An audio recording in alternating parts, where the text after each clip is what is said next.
오늘 말씀 가운데 예수님께서 이 전체 내용을 통해서 우리에게 하고자 하시는 말씀, 그 말씀을 함께 묵상하는 그런 시간이 되었으면 좋겠습니다. 오늘 주보에 오늘 말씀 가운데 한 구절 큰 글씨로 이렇게 기록을 했는데요. 36절 말씀을 기록했습니다. 인자 앞에 서도록 항상 기도하며.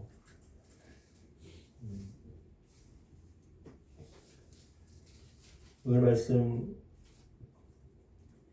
처음 시작에서 예수님께서는 과부의 두 렉돈, 부자들이 헌금함에 헌금 넣는 것을 이렇게 보시고, 2절에 보니까 어떤 가난한 과부가 두 렉돈을, 이 렉돈은 이제 작은 금액의 동전입니다. 그래서 정확하게 지금과 비교할 수는 없지만 1,000원에서 왔다 갔다 하는 그 정도 금액이었던 것 같아요.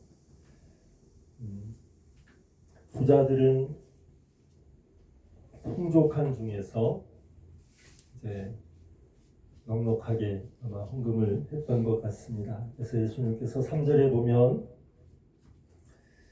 내가 참으로 너희에게 말하노니 하시면서 이 가난한 과부가 다른 모든 사람보다 많이 넣었다고 그렇게 말씀해 주십니다. 그러면서 4절에서 저들은, 부자들은 그 풍족한 중에서 헌금을 넣었지만 이 과부는 그 가난한 중에서 자기가 가지고 있는 생활비 전부를 넣었다고 그렇게 말씀하셨습니다. 이 말씀을 하시고 그 이후로부터 5절부터 나오는 모든 말씀들은 어쩌면 참 무겁게 들리는 그런 말씀들입니다. 5절에서 9절 말씀은 성전이 지금 우리나라에는 이제 예배당이 참 많죠. 큰 예배당도 있고, 그런데 여기서 말하는 예배당은 이스라엘 땅 예루살렘에 세워져 있는 예루살렘 성전을 말합니다. 하나밖에 없는 성전이죠. 그 예루살렘 성전, 그것이 5절에 보면 아주 아름다운 돌로 이렇게 꾸며져 있다고 합니다. 그런데 예수님께서는 6절에서 너희 보는 이것들이 날이 이르면 돌 하나도 돌 위에 남지 않고 다 무너뜨려질 것이다. 이스라엘 백성들로서는 상상할 수 없는 일이죠. 그 예루살렘 성전이 세워져 있는 그 곳은 아브라함이 모리아 산에서 이삭을 바치는 그 이야기의 배경이 되는 장소이기도 합니다.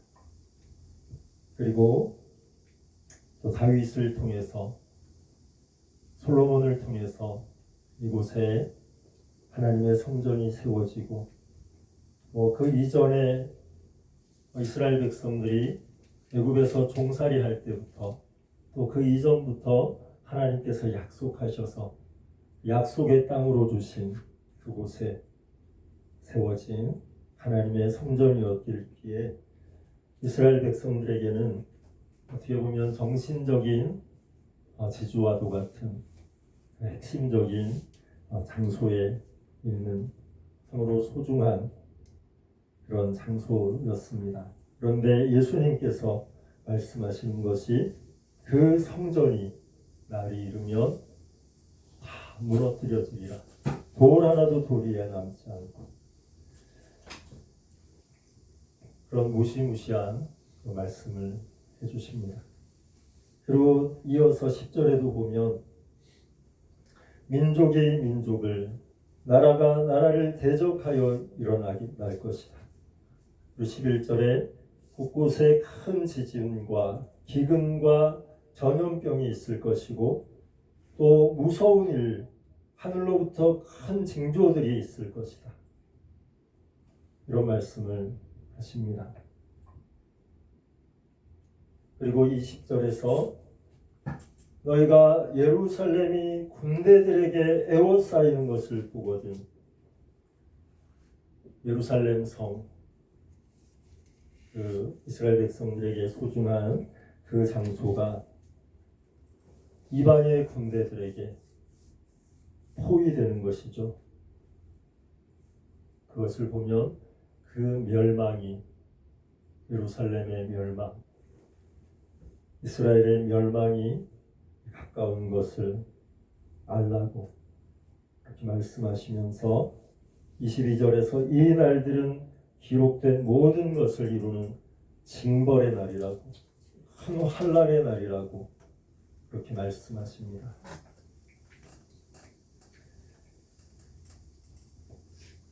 그리고 25절에 1월 성신에는 징조가 있을 것이고 26절에 하반절에 하늘의 권능들이 흔들릴 것이다. 그러시면서 27절에서 그때 사람들이 인자가 구름을 타고 능력과 큰 영광으로 오는 것을 보리라 하시면서 이런 일이 되기를 시작하거든 일어나 머리를 들라 너희 속량이 가까웠느니라. 예수님께서 이렇게 무시무시하고도 무거운 이런 말씀들을 하시면서 29절 이하에서 무화과 이야기를 하시면서 때를 알아야 한다고, 지금이 어떠한 때인지를 알아야 함을 예수님께서 그들에게 말씀하시고, 내가 말한 것들이 32절에 보면 이 세대가 지나가기 전에 모든 일이 다 이루어질 것이다. 그렇게 말씀하십니다. 그러시면서 35절에서 이 날은 온 지구상에 거하는 모든 사람에게 임할 것이다. 이 내용 가운데 많은 것들이 이제 이스라엘 역사 속에 이미 예루살렘의 멸망과 성전의 파괴와 이런 일들은 이미 1세기 때 다 이루어졌습니다. 그리고 많은 일들이 지금도 동일하게 일어나고 있습니다. 민족이 민족을, 나라가 나라를 대적하는 일들, 큰 지진과 기근과 전염병이 계속해서 일어나고 있습니다. 이 말씀들을 통해서 예수님께서 그 당시에 제자들에게 하시는 말씀이 있고, 또한 지금 2000년이 지난 우리에게도 하시는 말씀이 있는 줄 압니다. 이 말씀들을 전체적으로 우리가 생각해 보면 결국은 우리의 살아가는 이 세상은 끝이 있음을, 마지막이 있음을 기억하라고 예수님께서 말씀하고 계십니다. 우리가 살아가는 이 삶은 영원하지 않습니다. 우리 모두가 알고 있죠. 우리의 생애가, 우리의 삶이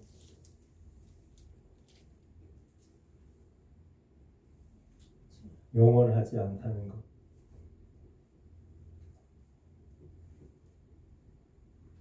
우리 각자가 살아온 삶에 연수가 있습니다. 우리 은찬이는 가장 짧게 살았는데, 은찬이가 지금 몇 살이죠? 12살이요. 만으로 12살. 만으로 12살. 네, 좋은 나이입니다.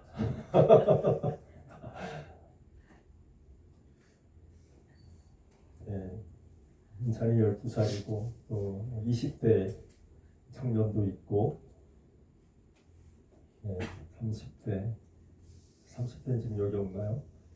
네, 40대, 50대, 60대, 70대. 네, 모두 각자에게 허락하신 그 날들이 있습니다. 제가 매일 이제 그 방명록을 이렇게 간단하게 이렇게 적는데, 거기에 이제 날짜를 적거든요. 제가 며칠 살았는지를. 지금 19,015일, 19,015일을 살았더라고요. 그래서 보통 이제 한 80년 정도 사시면 3만 일 정도 그렇게 사시게 되더라고요. 100세 살면은 36,500일 사시게 될 거고, 우리가 아는 것은 우리의 삶의 끝이 있다는 것. 우리의 삶의 끝만 있는 것이 아니라 이 세상의 끝도 있다고 예수님께서는 말씀하고 계십니다. 그래서 예수님께서는 오늘 21장에서 그 사실을 말씀하시면서 우리에게 한 가지 권면을 해주십니다. 그것이 바로 36절에 항상 기도하라. 왜 항상 기도해야 하는가? 인자 앞에 서도록, 예수님 앞에 서도록 항상 기도하라고.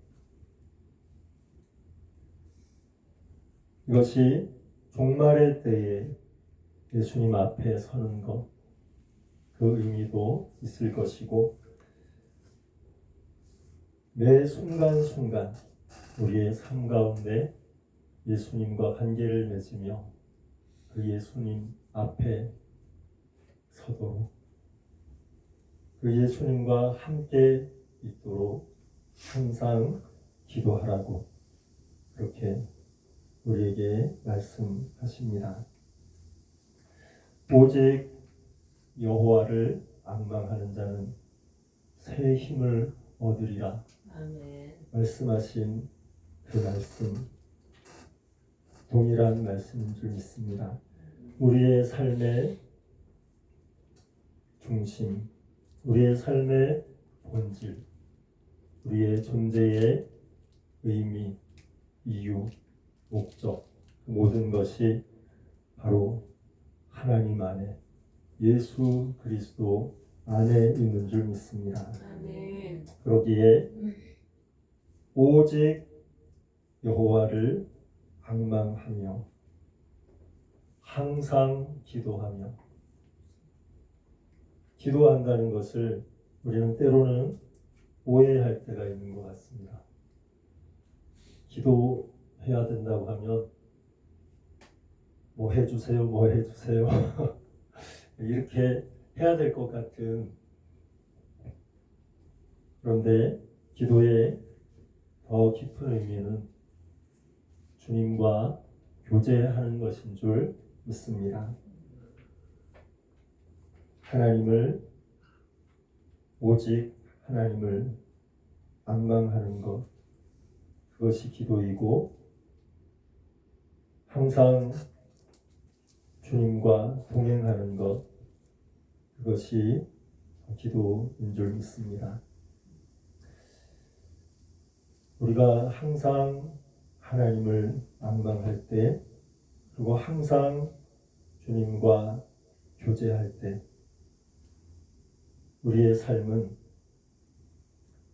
참된 본질, 참된 의미, 참된 우리의 삶의 목적을 놓치지 않게 될 줄 믿습니다. 아멘. 오늘 주님께서 과부의 두렙돈과 부자들의 헌금을 보시면서 그 마음에 중심이 있음을, 그 마음의 중심이 전부라는 것을 주님은 아셨기에 그 금액이 어떠함을 보지 않으셨고 그 마음을 보셨고 그 마음에 다른 어떤 마음을 보신 것이 아니라 하나님을 앙망하는 마음, 예수 그리스도를 사랑하는 그 마음을 보신 줄 믿습니다. 아멘. 이 세상에 화려한 성전이 우리의 시선을 끌 수도 있고 강대한 나라와 민족이 우리의 생각을 사로잡을 때가 있고 이 세상에 눈에 보이는 수많은 것들이 우리의 마음을 빼앗을 때가 있습니다. 그런데 주님께서 말씀하시기를 그 모든 것은 무너뜨려지리라. 끝이 있으리라. 그날에 인자 앞에 서도록 항상 기도하라. 영원한 것은 오직 예수 그리스도이신 줄 믿습니다. 아멘. 주보 왼쪽에 요한계시록 21장 말씀을 함께 읽어보겠습니다. 시작. 성 안에서 내가 성전을 보지 못하였으니 이는 주 하나님 곧 전능하신 이와 어린 양이 그 성전이시니라. 아멘. 아멘. 요한계시록 마지막 부분에 모든 것이 다 떠나가고 하늘이 두루마리처럼 말려 사라지고 그 모든 것들이 끝이 났을 때 그 천상에서 그 천상의 하늘의 성 안에서 내가 성전을 보지 못하였다. 성전은 아무 쓸데가 없고